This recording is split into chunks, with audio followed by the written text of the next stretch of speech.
lecture. Verses coming daily under pressure. Working on the plot and the scheme. The true style trademark is at the edge of your dreams. I'm talking one shot for the kill. The breeze cut, freeze up, straight dropping the chills. I'm talking taking over pieces and shares. A bomb big sky high. Check the movement is here. Yeah. It's one heart, one shot. Now the future is yours. Go.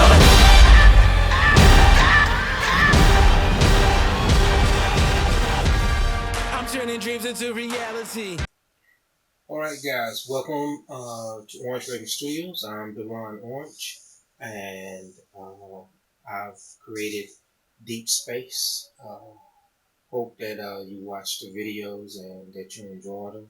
But what I decided to do is do some commentary about them. Just going back over the first video that I've had. What I want to do is go over some things that I've done with Deep Space. It's a sci-fi horror show written out to be a movie, but didn't have any backers or anything like that. But I'm not waiting for people to kind of fund my project to be able to do it. So I went about doing this project in a matter of 3D and did some cartoon outlining with it to give it kind of a cartoon kind of flavor. It wasn't going for photorealistic look. Rendering times and things like that. When you go photorealistic, your render times go up quite a bit. But just wanted to get my story out of my head on off of paper and in 3D. So what we're going to talk about today is we're going to talk about some of the design with Deep Space. We're going to talk about the story a little bit more, and we're going to go over the 3D software that I use, namely Poser, because I also use Blender, but I use Poser 3D. Then we're going to talk about, we're going to talk about copywriting. Okay, then very important, we're going to talk about copywriting your work and what's the significance of copywriting your work. Okay, so without further ado, let's go ahead and start. So what I want to do is create a design that was dark. So a lot of the images and everything is dark, but I wanted to work where I was able to bring some light into so you can actually see the character and see the action that's going on. But I think more so maybe trying to create a darker feel for the show. These are Space Marines. Takes place 200 years after us, 200 years into the future.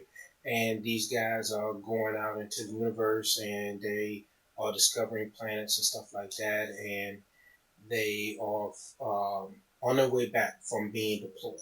Okay, and they've been woken up. They've been woken up out of cryostasis for at least 3 times, and this is the 3rd time. So they're not really all that happy and jovial about doing it. Some of them just want to really get back home, but then also too, it's their job, and they understand that. So you create that stress of that. I really don't want to be here. I know it's my job. You have Gunny Copeland, who's leading the Marines. He's lost Marines, and that ends up becoming a mindset that he has to fight through. You have our lead character, our lead protagonist, who is Donald Travis. I explained some about him in the last video. DS commentary episode 1. I explained some things about Travis. So I wanted this to be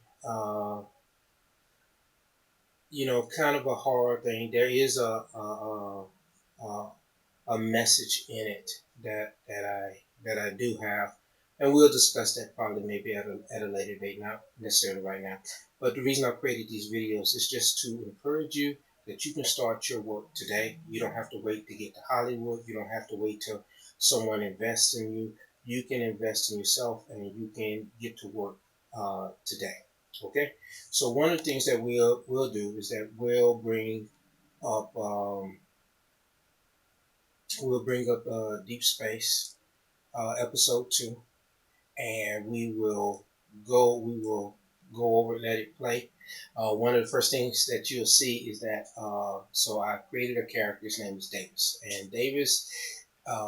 Just a little background about me before I talk about Davis is that I used to be in the United States Marine Corps. Okay, I served in the United States Marine Corps. I served that country. Uh, really honorable time, taught me some things, but I was already a respectful, disciplined type person when I went in there. I really wanted there to really get out of my hometown because there really wasn't a way for me to get out. Grew up with not having much, you know what I'm saying, impoverished and struggling. Um, and then this opportunity came to go to the Marine Corps, and I did. Okay. And it took me to California. I've been around the world and everything. There was no other way that that would have happened if I didn't make that choice. But in the Marine Corps, if you've ever been around military people, they have colorful language. Okay. And so we can't act like that language just does not exist. One, I am a believer in Christ. I am a Christian. I don't um, curse myself in everyday life or to people and everything. But we do have characters in the show that are going to do that. And so Davis is one of them. Davis is what I define as Davis, I define him as an a-hole character. If you were ever in the Marine Corps or ever in the military service, you knew that there was one person, you had at least one person that was not cool. He was just an a-hole. They were picked on when they were kids. Now they got some authority and they just, go off. So Davis is a smaller stature than a lot of the other Marines, but he's also a corporal, so he's in charge of them. He's a guy that's gonna have all this colorful language, talk to you crazy, say stupid things, and he thinks that he's okay with doing it. But the thing is that when it comes down to having someone in a firefight with you, you're gonna want that guy Davis. So it's kind of like he's a jerk, but he's our jerk. You know what I'm saying? So no one can mess with him outside of the platoon. But you'll see some of the reactions of how the platoon reacts to him. But what I did with Davis is that I created a parental advisory. Okay, just letting everybody know that there's going to be language in excuse me in the show. And so I thought it'd be cool if Davis gave the parental advisory. Here that goes, and you'll see how that went. I just thought that it would be funny, and it's a different type of parental advisory. Like normally you have a screen comes up talks about parental advisory and the things that are about to take place in the show, but here you have Davis speaking of that.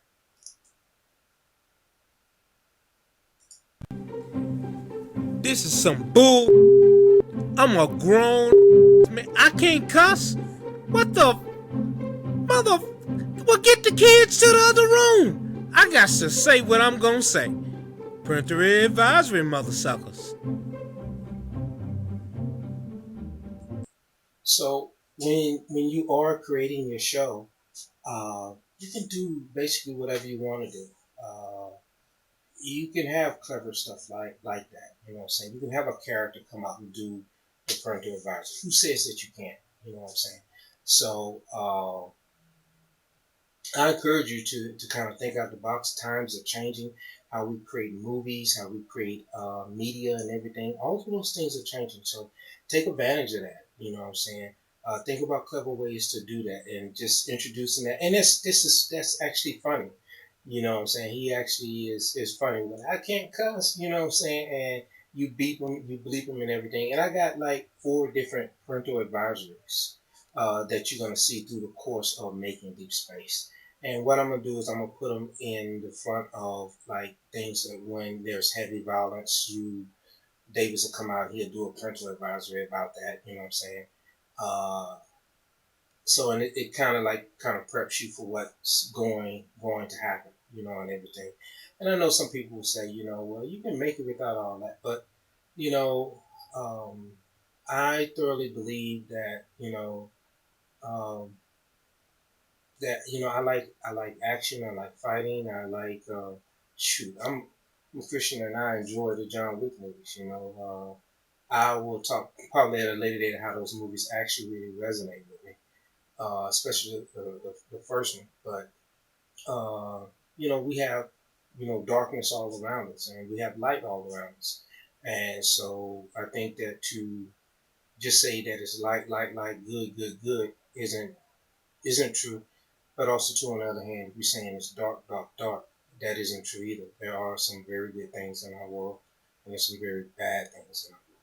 And so in life, you're gonna have these bad moments. You have people who, you know, some folks don't mind being around people who use this kind of language all the time, and some people uh, don't want to be around anyone that uses that language, all the time. But nevertheless, if you're in the military and you were in the military, you know that they're gonna use this language like you.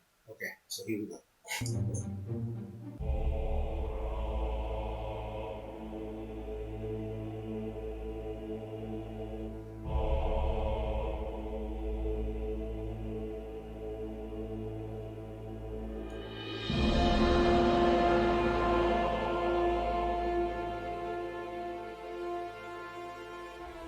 We are en route to Pluto, Staff Sergeant. Approximately.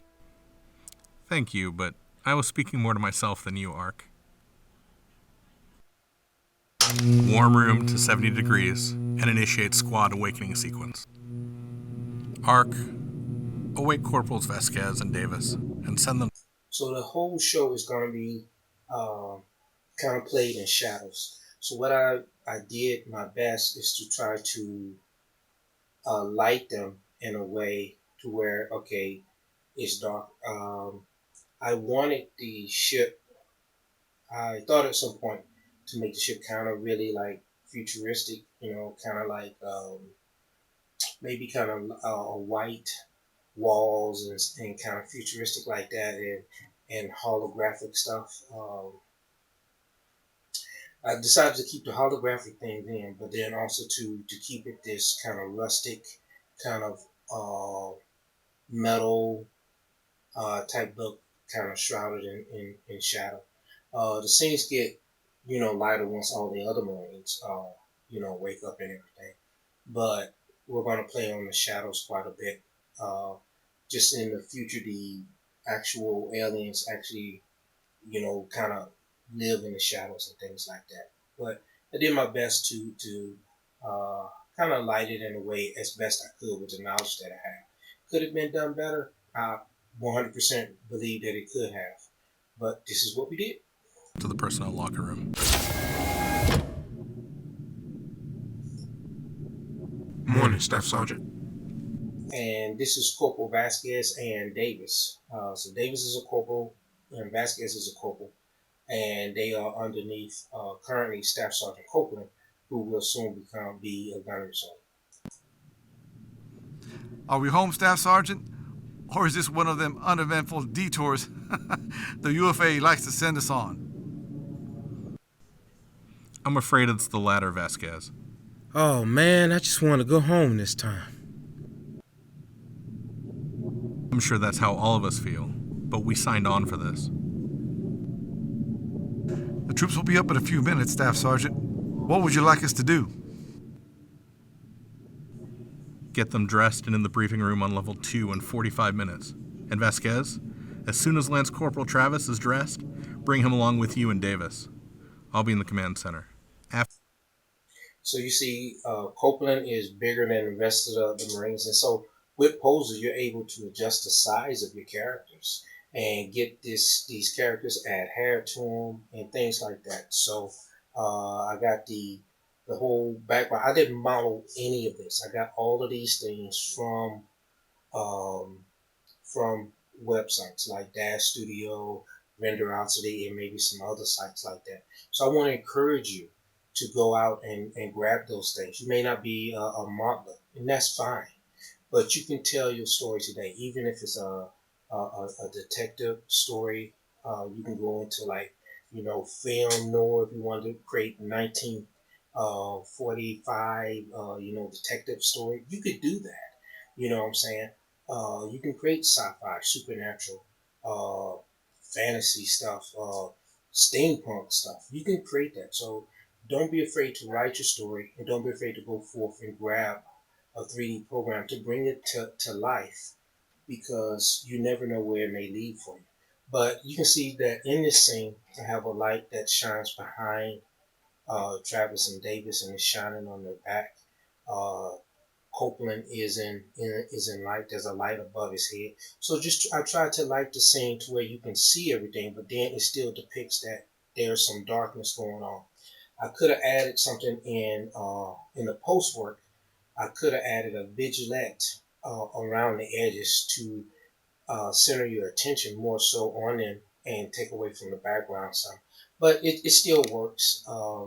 The Phoenix that you see, or the Firebird that you see, Phoenix, on the lockers is, Orange Raven Studios kind of model. So in all of my works for Orange Raven Studios, I want to have like some kind of orange bird or Phoenix inside of the story itself. After I finish there, I'll meet with you, then the troops.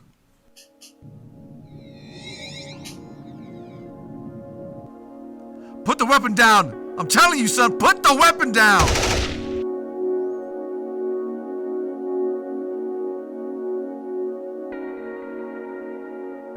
Hey, how's the eye? It's cool. Just itches now and then. Hey, man, let it go. It was either you or some punk kid. And for one, I'm glad it was the punk kid. Yeah. So just to pause right here. So Vasquez, you can see his scar on his face.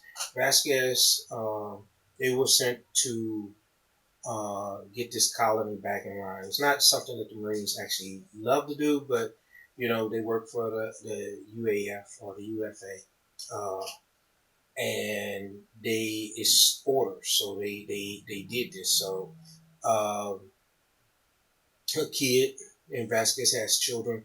He ends up asking the kid to put the weapon down, and the kid fires at him, hits him in the eye, and he ends up shooting and hitting and killing the kid.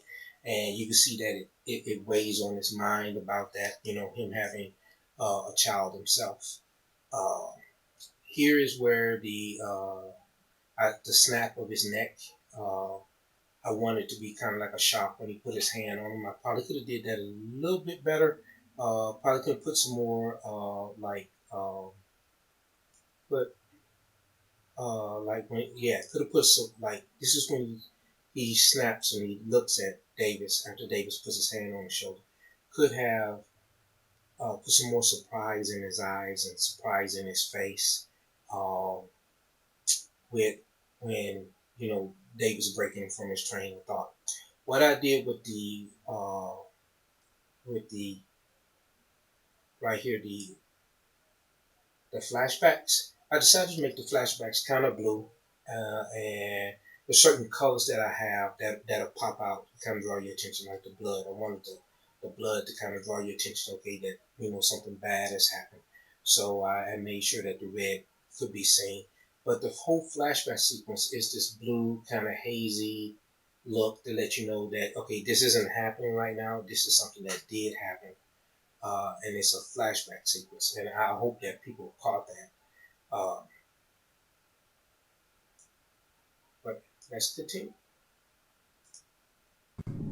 It was either you or some punk kid. And for one, I'm glad it was the punk kid. Yeah. Me too. Well, well, well. Look what the motherfucking cat dragged in. We're so glad you all decided to show up today. So as we watch these guys come out of the crowd room, I have them moving stiffly. So that's not bad.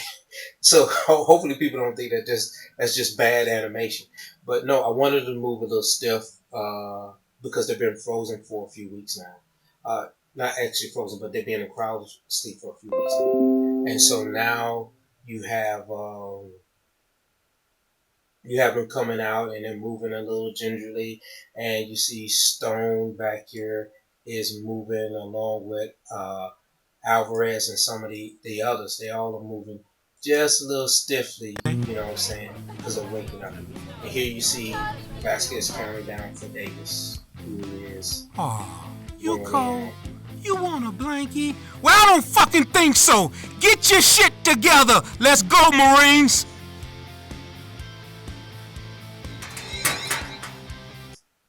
Sorry about the language, but that's him.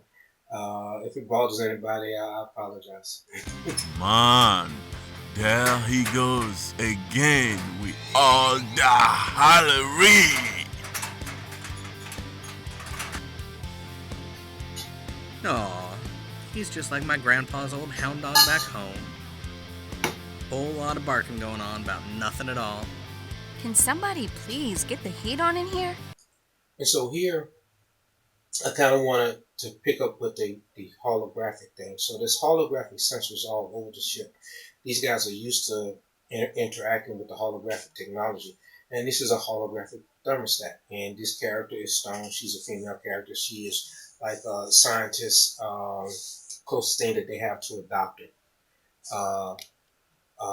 So she it's just looking at the thermostat, saying it's 60 degrees, and to her, that's cold, and they just got out of crowd sleep, that's cold. This guy in the back is Carson. Carson is the guy that hits on everything, every woman that comes around, and, if you're a female, you'd be like, this guy walks in and you're like, oh my goodness, please leave me alone today. This is that guy, Carson. Okay, man. You can tell, look at his face, mischievous, and he's about to do something mischievous himself.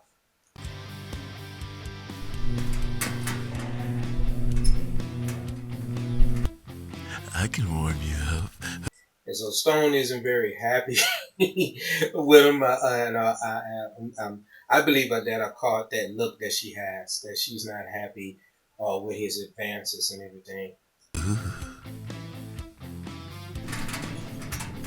And this right here is Fulcher. Fulcher is basically to the platoon. Fulcher is really a hard-nosed Marine. She gets along with our team, her teammates and other Marines. She loves the military. She loves the Corps. She is ready to fight. Okay, and so you're not coming to Fulcher thinking about any kind of tech stuff or whatever. But all of them are a little bit more tech savvy because they dealing with holograms and stuff, and it's 200 years in the future. But this is the female gung ho type character that we have with her. She just wants to go through, and you can see in the locker there's a Spartan helmet. You can see that there's a picture in the locker there too. So I mean, you can add all sorts of things. That Spartan picture that in the locker didn't come that way. I added that in. So same thing with the Phoenix on the front of the lockers for their platoon. So Fulcher, I like it. I like the way that she's moving around in the locker. And then, camera angles with 3D, you can kind of plan your camera angles out, see what works. And if it doesn't work, you can actually shift the camera around. If you were doing that live action, that might be a little bit harder to do because you got to get a lot of other people to get this stuff done for you. If you're the director or producer of the show, but here you can actually just rotate the camera around, see the best angle and everything, add in sound effects, and it sounds like someone rummaging through a locker. Get your hands off of me. Not even if you were Adam and I was Eve.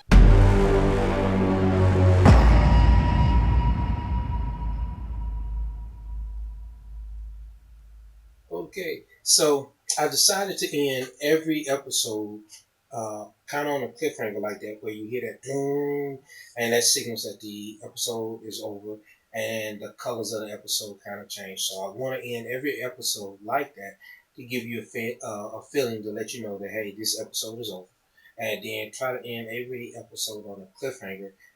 And what you want to do with a cliffhanger is that you want to jar someone's expectation to want to watch the next episode, and I try to do that as best I can.